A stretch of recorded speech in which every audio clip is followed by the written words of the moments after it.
মানুষ অন্ধকারে কখন থাকতে চায় জানিস?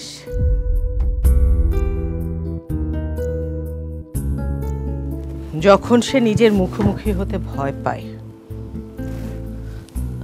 যখন নিজের জন্য নিজেই লজ্জা পায়।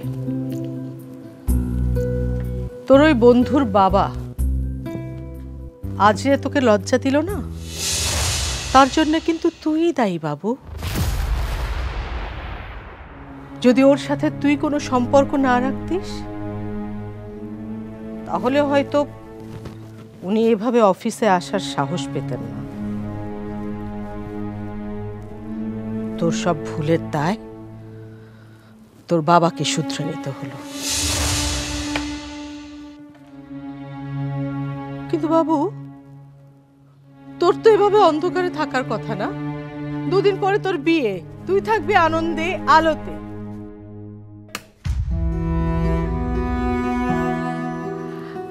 তবে কি জানিস, একদিক থেকে ওদের একটু শিক্ষা পাওয়ার দরকার ছিল বাবু।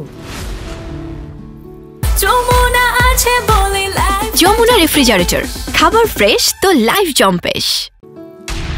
বাবু, কি হয়েছে তোর? দেনা, ভুলের দেনা মা। বাবার ভুলের দেনা পাওনা হয়ে আমার মুখে উঠেছে। চিন্তা করো না, এটা তো মুখের সামান্য ক্ষত, কদিনের মধ্যে সেরে যাবে। কিন্তু মা, আজকে বাবা যা করেছেন সেটা আমার বুকে অনেক বড় ক্ষত করেছে। আমি জানি না এই ক্ষত কবে মিটবে, বা আদৌ মিটবে কিনা, বা আমি জানি না। কিন্তু তুমি কোনো চিন্তা করো না। চিন্তা করবো না বললেই হলো না? দেখি কি হয়েছে। তুই কি কারোর সাথে ধস্তাধস্তি করেছিস, নাকি কেউ তোকে?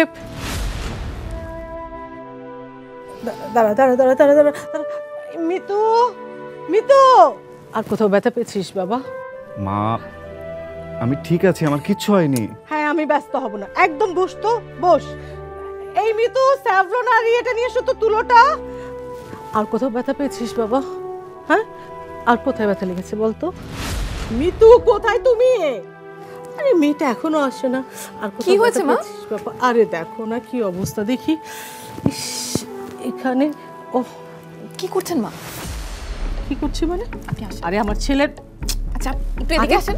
তুমি কি করো না, তোমার সারাক্ষণ এগুলো ভালো লাগে না বাবা। আমার ছেলের অবস্থা দেখেছো তুমি?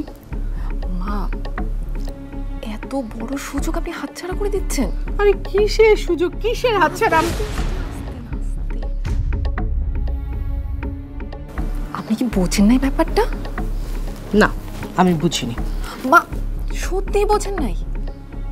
না, বুঝিনি। তোমার এসব কথা সবসময় আমি বুঝতে পারি না। মা, আপনি আসেন আমার সাথে। আরে আমার ছেলের কাছে থাকতে হবে। মিতু দেখো, ও ব্যথা পেয়েছে কিন্তু।